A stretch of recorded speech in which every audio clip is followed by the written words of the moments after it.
إن الحمد لله نحمده ونستعينه ونستغفره ونعوذ بالله من شرور أنفسنا ومن سيئات أعمالنا من يهده الله فلا مضل له ومن يضلل فلا هادي له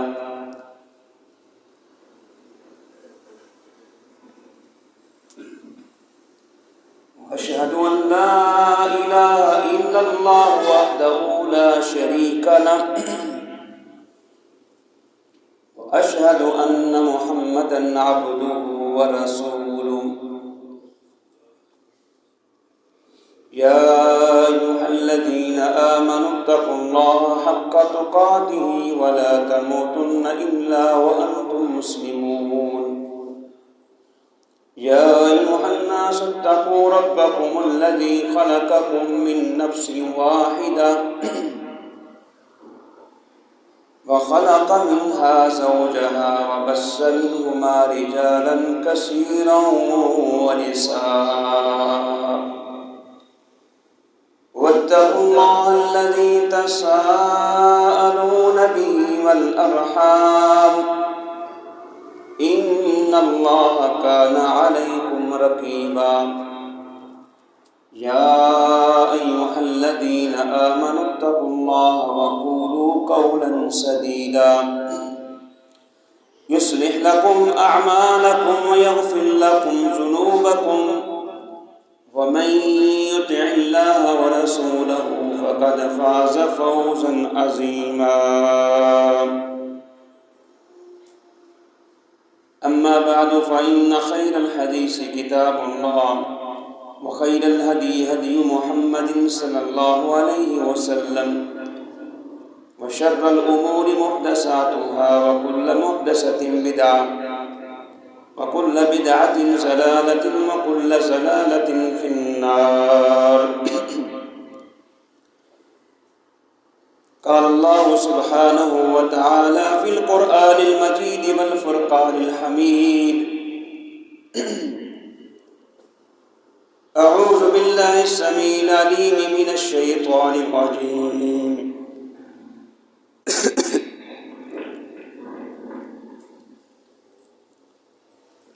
فيه رجال يحبون أن يتطهروا والله يحب المطهرين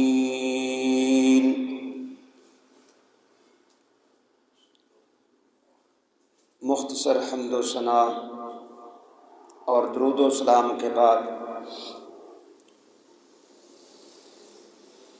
عزیز القدر سامعین محترم حاضرین معظم، پچھلے جمعۃ المبارک میں آپ ساتھیوں نے، بھائیوں نے طہارت کے مسائل سماعت کیے تھے۔ آج کی اس ببرکت مجلس میں قضائے حاجہ کے آداب ہم آپ کے سامنے بیان کریں گے۔ اس سلسلے میں بہت سارے ایسے مسائل ہیں کہ جن سے عام مسلمان ناآشنا ہیں، انہیں علم نہیں، یا پھر علم ہے تو پھر ان آداب کو وہ بجا لاتے نہیں، سستی کی وجہ سے، کاہلی کی بنا پر کوتاہی ہو جاتی۔ دین اسلام جیسا کہ آپ سن چکے ہیں فطرتی دین ہے۔ اس دین میں اللہ عز و جل نے زندگی کی ہر چیز کو بیان کیا ہے، اور رسول کریم علیہ الصلاۃ والسلام نے بھی اپنی امت کو زندگی کے ہر شعبے کے متعلق وضاحت فرمائی ہے، حتیٰ کہ یہ جو قضائے حاجت کے آداب ہیں یہ بھی رسول کریم علیہ السلام اپنی امت کو بیان فرما کے گئے۔ تو یہ وہ مسائل ہیں کہ جو عمومی طور پر ان کو منبر پر نہیں بیان کیا جاتا ہے، لوگ بھی شرم محسوس کرتے ہیں ان مسائل کو ڈسکس کرنے سے، پوچھنے سے۔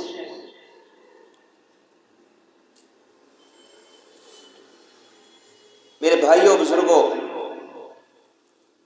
نبی کریم علیہ السلام کی سیرت سے، آپ کے فرامین سے جو ہمیں حدیث مبارکہ کی روح سے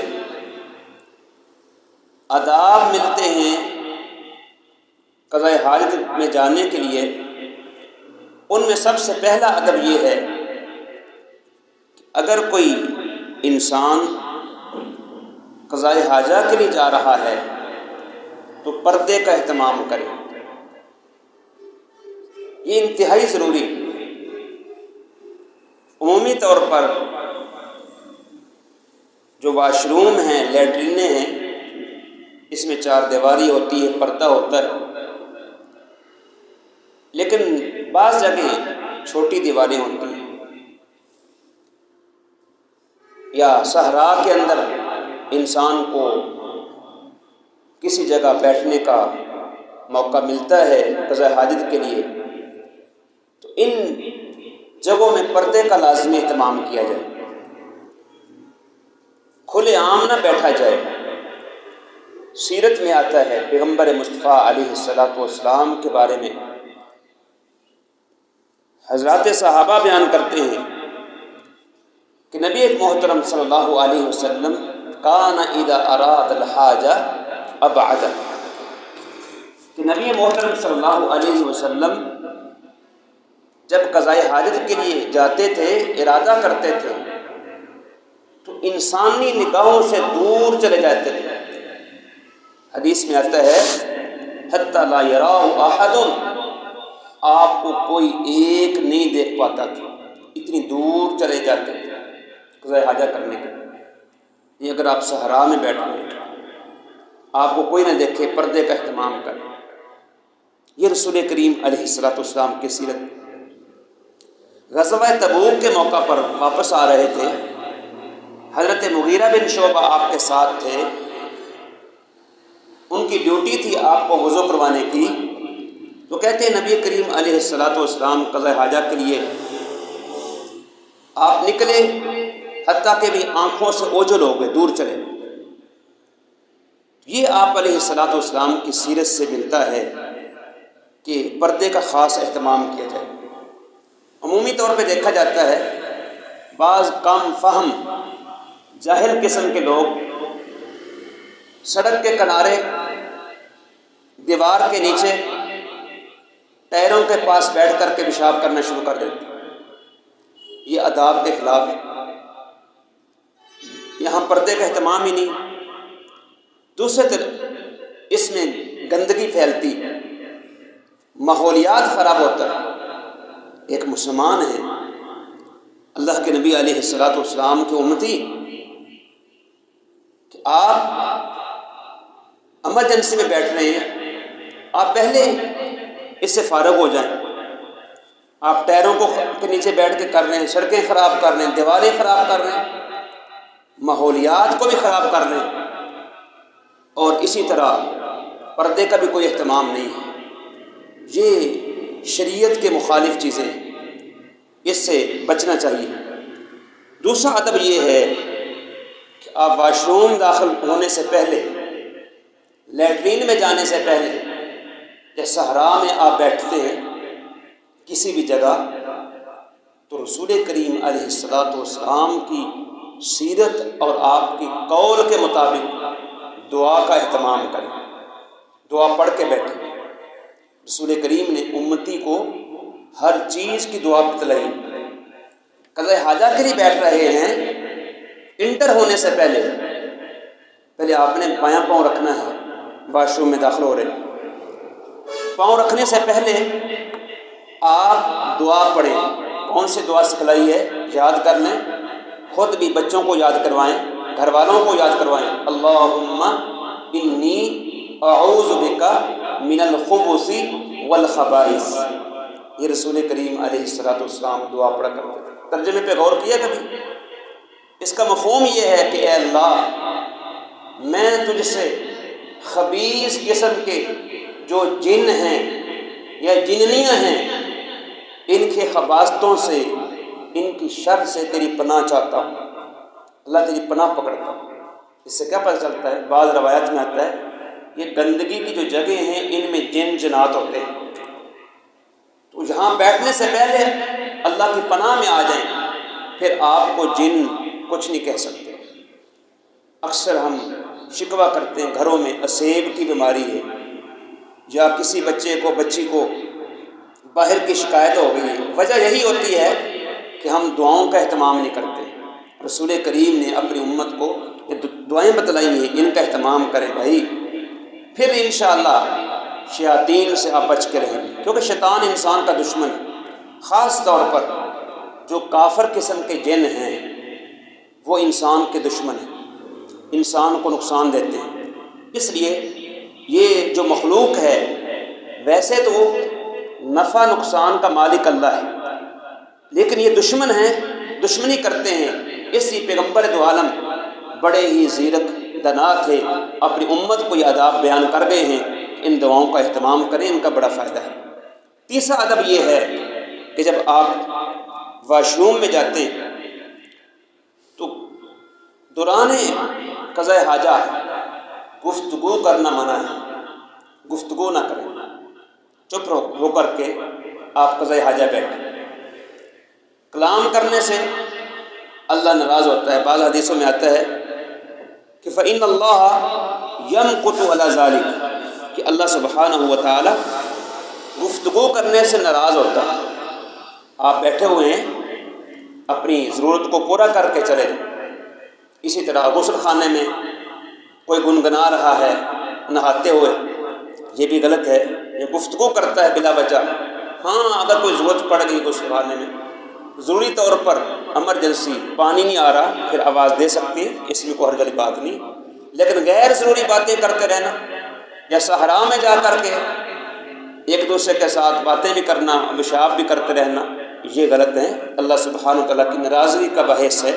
اس سے انسان کو بچنا چاہیے، یہ آداب کے بھی مخالف ہے اور یہ صحیح نہیں ہے۔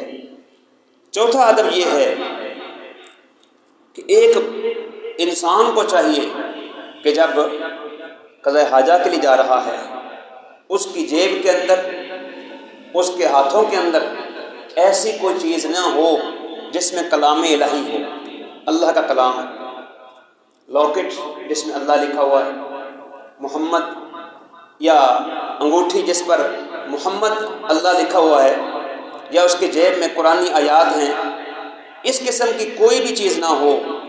اللہ کے نبی علیہ السلام کی سیرت سے ملتا ہے، آپ واش روم جاتے تو اپنی انگوٹھی اتار کے جایا کرتے تھے۔ پتہ ہے آپ کو کہ رسول کریم کی انگوٹھی پہ کیا لکھا ہوا تھا؟ محمد الرسول اللہ۔ آپ علیہ السلام اس انگوٹھی کو اتار کر کے رکھتے، پھر واش روم جایا کرتے تھے۔ یہ بہت اہم چیز ہے، اکثر لوگ اس کی طرف متوجہ نہیں ہوتے۔ ان جگہوں میں گندگی کی جگہیں ہیں، کلام الہی اس میں نہ لے جایا جائے، آداب کے منافی ہے، شرعی طور پر ناجائز ہے۔ ایک مسلمان کو اس کا اہتمام کرنا چاہیے، لاکٹ ہو یا اس طرح آپ کی انگوٹھی ہے، اس کو اتار کر کے رکھ کے جائیں، پھر واش روم جا سکتے ہیں۔ جب یہ چیزیں کہ منع ہیں تو قرآن لے کر کے جانا بالاولیٰ منع ہے۔ چھوٹی پاکٹ سائز قرآن ہوتا ہے یا دعائیں ہوتی ہیں تو ان کو باہر رکھ کر کے جایا جائے۔ یہ آداب ہیں وہ جن کو اپنانے کی ضرورت ہے۔ اسی طرح میرے بھائیوں، قضاء حاجہ کے وقت قبلہ رخ ہو کر کے بول و براز کرنا، پیشاب کرنا منع ہے۔ رسول کریم نے فرمایا ہے اذا اتیتم الغائط فلا تستقبلوا القبلہ ولا تستدبروها، کہ جب تم قضاء حاجہ کے لیے آتے ہو تو آداب یہ ہے کہ قبلہ کی رخ نہ منہ کر کے بیٹھو نہ پیٹھ کر کے بیٹھو۔ اللہ کے نبی علیہ السلام نے منع کیا۔ قبلہ کا بڑا مقام ہے، خانہ کعبہ اللہ کا گھر ہے، اس کا بڑا مقام و مرتبہ ہے، تو پیشاب کرتے وقت اس طرح منہ کر کے بیٹھنا بھی منع ہے، پیٹ کر کے بیٹھنا بھی منع ہے۔ اگر جب بعض فقہا نے اجازت دی ہے کہ اگر دیواری ہے، چار دیواری ہے، یا کوئی چیز کمرہ وغیرہ لیٹرین بنی ہوئی ہے، تو پھر بعض نے اجازت دی ہے، لیکن بہتر یہ ہے، افضل یہ ہے کہ جب نبی کریم علیہ السلام نے منع فرما دیا ہے، اس پر عمل پیرا ہونا چاہیے۔ قبلے کی تحریم، قبلے کی تعظیم، قبلے کا احترام کرتے ہوئے کہ قبلہ جو ہے بڑی قابل تکریم چیز ہے، ایک مسلمان کے دل کے اندر قبلے کا احترام ہے، اس لیے ان جگہوں میں جب آپ جاتے ہیں اس رخ ہو کر کے پیشاب بھی نہ کیا جائے، اور اسی طرح قضاء حاجہ جو ہے وہ نہ کی جائے، نہ پیٹ کی جائے، نہ منہ کیا جائے۔ اور اسی طرح میرے بھائیوں، قضاء حاجہ کے آداب میں سے ایک اہم ادب یہ ہے کہ جب آپ قضاء حاجہ کے لیے بیٹھتے ہیں، اس طرف بہت کم لوگ توجہ دیتے ہیں، پیشاب کے چھینٹوں سے بچیں۔ پیشاب کے چھینٹے، ایک تو پیشاب کے چھینٹے آپ کے کپڑے پلید کر دیں گے، کیونکہ انسانی جو پیشاب ہے یہ پلید ہے، نجس ہے، اس سے کپڑے نجس ہو جاتے ہیں، جگہ نجس ہو جاتی ہے۔ ایسی جگہ میں نماز پڑھنا بھی جائز نہیں۔ جب کپڑوں پہ پیشاب لگے گا تو نماز کس طرح ہوگی؟ اور اس سے وسوسے بھی پیدا ہوتے ہیں، چھینٹوں سے انسان کے دل میں وسوسے پیدا ہوں گے، میرے کپڑے خراب ہیں، پھر وہ وسوسے میں رہے گا۔ اور دوسری اہم چیز، یہ کبیرہ گناہ ہے، پیشاب کے چھینٹوں سے نہ بچنا کبیرہ گناہ، بڑا گناہ ہے۔ کیوں؟ اس سے عذاب قبر ہوتا ہے۔ رسول کریم علیہ السلام کی زندگی میں یہ صحیح واقعہ موجود ہے، صحیح بخاری کے اندر، صحیح مسلم کے اندر واقعہ موجود ہے۔ حدیث میں آتا ہے ایک مرتبہ رسول کریم علیہ السلام قبرستان کے پاس سے گزر رہے تھے، اور دو قبروں کے پاس جب گزرے رک گئے، اور آپ علیہ السلام نے صحابہ کو فرمایا انہما لیعذبان، ان دو قبر والوں کو عذاب ہو رہا ہے، وما یعذبان فی کبیر، کہ ان کی نگاہ میں تو کوئی بڑا گناہ نہیں ہوگا کہ جن کی وجہ سے عذاب ہو رہا ہے، لیکن ہے یہ بڑا گناہ ہے، ولکنہ کبیر، لیکن اللہ کے ہاں یہ کبیرہ گناہ ہے، بڑا گناہ ہے، بڑی بات ہے۔ وہ دو چیزیں کیا تھی؟ دو چیزوں کی بنا پہ عذاب قبر ہو رہا ہے۔ اس سے یہ بھی مسئلہ ثابت ہوا کہ عذاب قبر برحق ہے۔ رسول کریم تو وحی کے ذریعے سے نبی کریم کو بتلا دیا گیا کہ عذاب قبر ہو رہا ہے، اور وہ دو چیزیں کیا ہیں؟ آپ سماعت کریں اور ان کا اہتمام کیا کریں، ان سے بچیں۔ عمومی طور پر اکثر لوگ اس میں ملوث ہیں۔ ایک چیز کیا ہے جو متعلقہ ہے موضوع کے مطابق؟ فرمایا کہ فکان اما احدہما فکان لا یستتر من البول، ان میں سے ایک وہ بندہ ہے جو اپنے پیشاب کے چھینٹوں سے بچتا نہیں تھا، پیشاب کرتا اس کے چھینٹے کپڑوں پہ اور اس طرح جسم پہ آتے ہیں۔ یہ وجہ ہے کہ اس کو عذاب قبر ہو رہا۔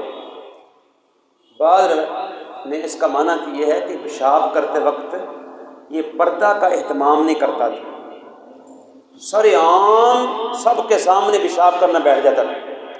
جیسے ہوتا ہے نا بعض لوگ، میں نے پہلے بیان کیا، سڑکوں پر بیٹھ کے پیشاب کرتے ہیں،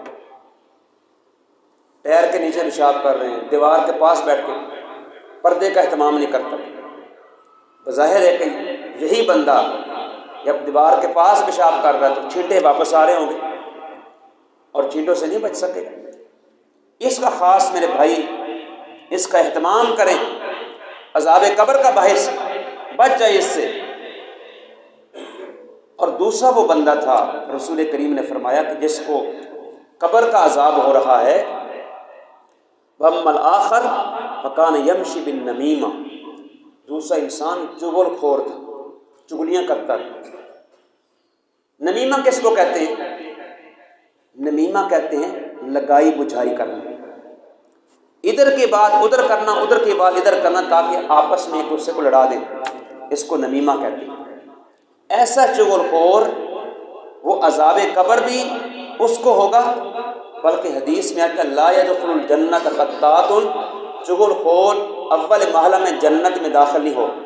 اس سے پتہ چلتا ہے کہ یہ کبیرہ گناہ ہے، اور آج اکثر لوگ اس میں ملوث ہیں۔ اکثر لوگ ادھر کی بات ادھر کر دینا، ادھر کی بات ادھر کر دینا، یہ بہت بڑی جسارت ہے، بہت بڑا گناہ ہے، جس سے کوئی بچا نہیں ہوا۔ معاشرے کے اندر اس کو عام سمجھا جاتا ہے، غیبت کرنا، چغلی کھانا، یہ معاشرے میں عام چیز ہو چکی ہے۔ غیبتیں ہو رہی ہیں، چند ساتھی بیٹھ جائیں غیبت شروع ہو جاتی ہے۔ غیبت ہوتی کیا ہے؟ کسی کے عیب کو اس کی عدم موجودگی میں بیان کرنا غیبت۔ ایک مرتبہ رسول کریم علیہ السلام نے پوچھا ساتھیو تمہیں پتہ ہے اتدرون ما الغیبہ، تمہیں پتہ ہے غیبت کیا ہوتی ہے؟ انہوں نے کہا اللہ کا رسول بہتر جانتا ہے۔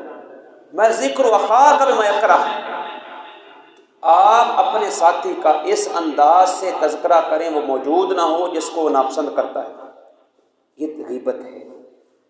آپ کا کوئی ساتھی ہے، کوئی دوست ہے، کوئی بھائی ہے، کوئی بہن ہے، کوئی بھی ہے، آپ اس کی عدم موجودگی میں بات کرتے ہیں، جب یہ بات اس کو پہنچتی ہے اس کو دکھ ہوتا ہے، اس کو تکلیف ہوتی ہے، وہ ناپسند کرتا ہے، یہ غیبت ہے۔ اور غیبت بھی کبیرہ گناہ ہے جس میں عام لوگ ملوث ہیں، ہم اس کی طرف توجہ ہی نہیں کرتے۔ چند لوگ بیٹھ جائیں غیبتیں کر رہے ہیں، چند عورتیں بیٹھ جائیں غیبتیں شروع ہیں، چغلیاں شروع ہیں، لگائی بجھائی کرنا۔ تو مومن کا یہ شیوا نہیں میرے بھائی، مومن آدمی چغل خور نہیں ہوتا، غیبت کرنے والا نہیں ہوتا۔ تو بات ہم کر رہے تھے کہ عذاب قبر کی دو چیزیں یہ زیادہ بحث ہیں، پیشاب کے چھینٹوں سے نہ بچنا، غیبت اور چغل خوری کرنا، یہ بہت بڑے گناہ ہیں، اس سے ایک انسان کو بچے رہنا چاہیے۔ اور اسی طرح میرے بھائیوں، قضاء حاجہ کے آداب میں سے ایک اہم ادب یہ ہے ایسی جگہوں پر پیشاب نہ کیا جائے، ایسے مقامات پر پیشاب نہ کیے جائیں جن کی وجہ سے لوگ لعن طعن کرتے ہیں، لعنت کا سبب بنتے ہیں۔ رسول کریم نے فرمایا اتقوا اللاعنین، دو موجب لعنت چیزوں سے بچ جاؤ، دو لعنت کا سبب بننے والی چیزوں سے بچ جاؤ۔ وہ کیا ہے؟ پیغمبر مصطفیٰ علیہ السلام نے فرمایا الذی یتخلی فی طریق الناس وظلہم، کہ جو لوگوں کے راستے پہ پیشاب کرتا ہے یا ان کے سائے دار درخت کے نیچے، دیوار کے نیچے پیشاب کرتا ہے، لعنت کا سبب بنتے ہیں، ان سے بچے رہو۔ کیا مطلب؟ پبلک عام، وہ روڈ پبلک عام کا، عام لوگ گزرگاہ ہے، آپ گزرگاہ پر پیشاب کر دیں، آپ کو دعائیں دیں گے؟ نہیں، بد دعا کریں گے۔ فٹ لعنت ہو ایسے انسان پر جس نے ہمارے راستے کو خراب کر دیا۔ کسی راہ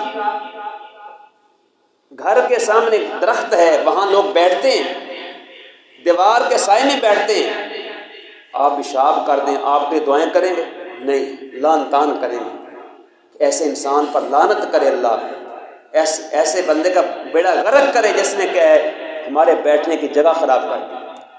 اس طرح اور بھی مقامات، پھلدار درخت ہو اس کے نیچے پیشاب نہیں کرنا چاہیے، آم ہے، مالٹے ہیں، لوگ جاتے ہیں، ان مقامات پر پیشاب کرنا نہیں چاہیے۔ اسی طرح پاکیزہ جگہ مسجد ہے، پیشاب کرنا کبیرہ گناہ بن جاتا ہے، اس سے بچنا چاہیے۔ اسی طرح کوڑا کرکٹ کی جگہ ہیں، مذبح خانے جہاں لوگ گوشت کر رہے ہوتے ہیں، گوشت ذبح کر رہے ہوتے ہیں، ان مقامات پر پیشاب نہیں کرنا چاہیے۔ یہ ایک چند ایسے مقامات ہیں جس میں شریعت نے پیشاب کرنے سے منع کیا ہے۔ مسجدیں تو اچھی پاکیزہ جگہ ہیں، ان میں پیشاب کرنے کا منع۔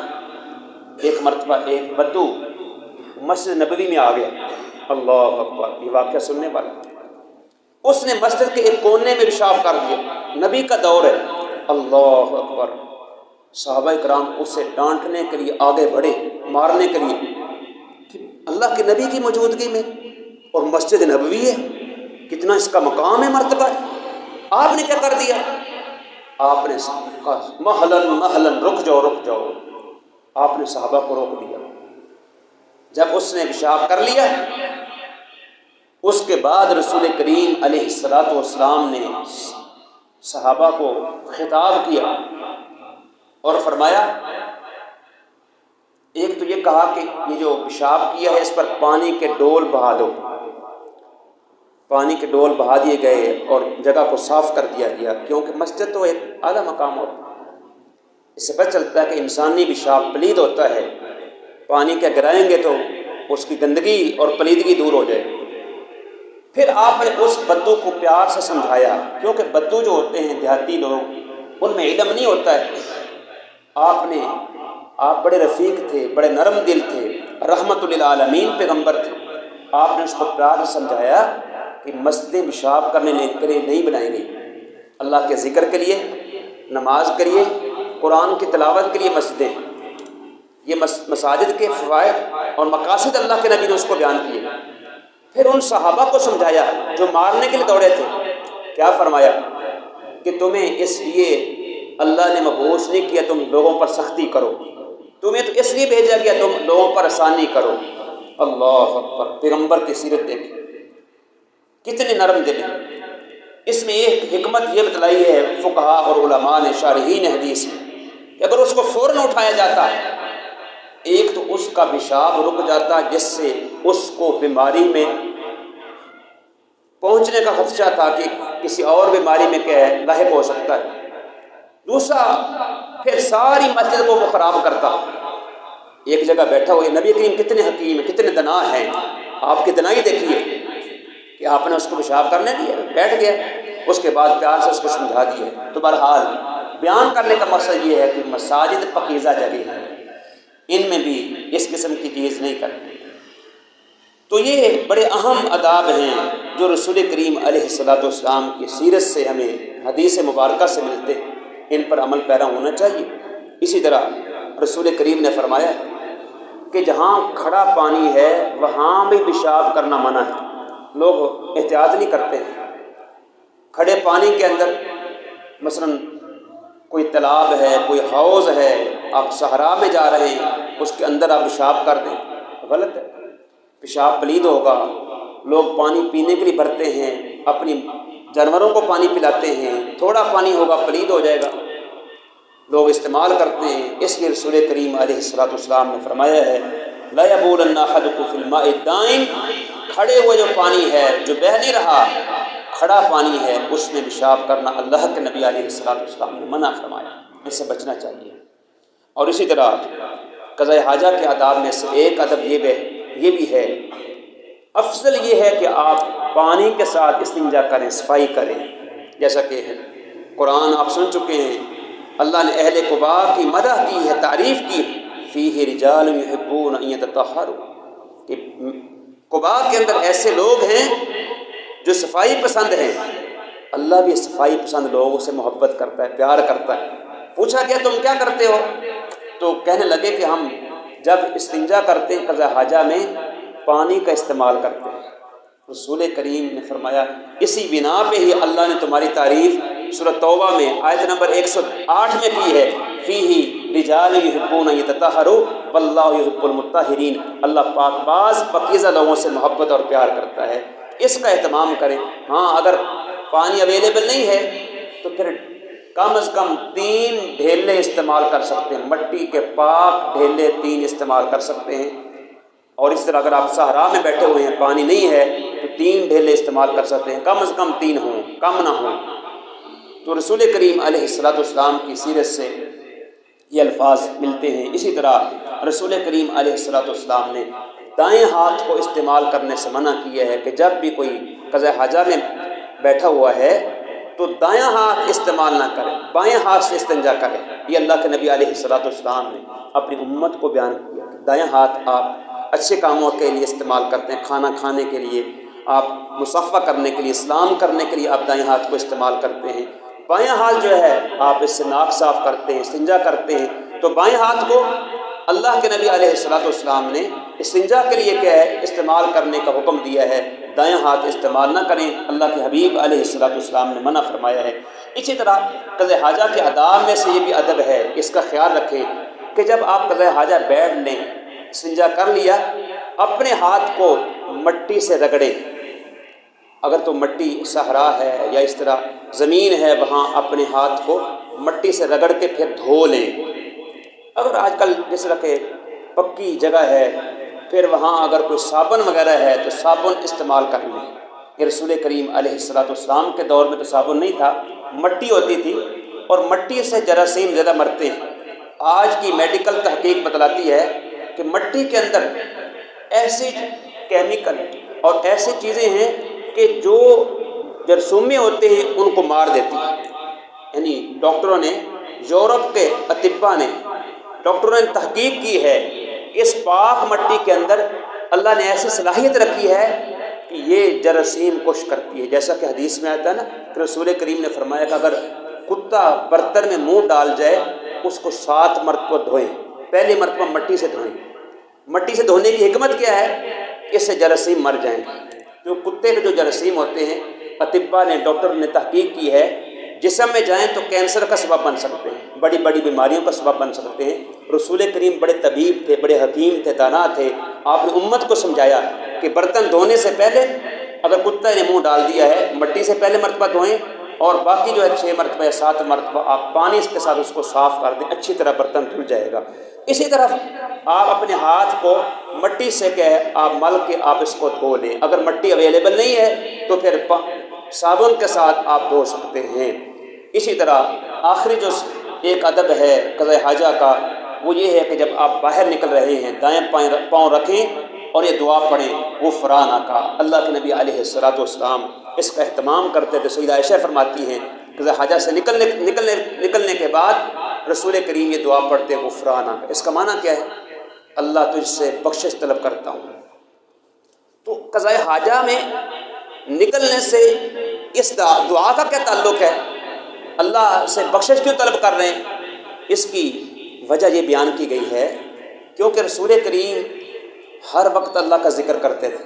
اماں جی فرماتی ہیں کان یذکر اللہ علی کل احیان، ہر وقت اللہ کا ذکر کرتے، سبحان اللہ، الحمدللہ، استغفر اللہ، اللہ کے نبی پڑھتے تھے۔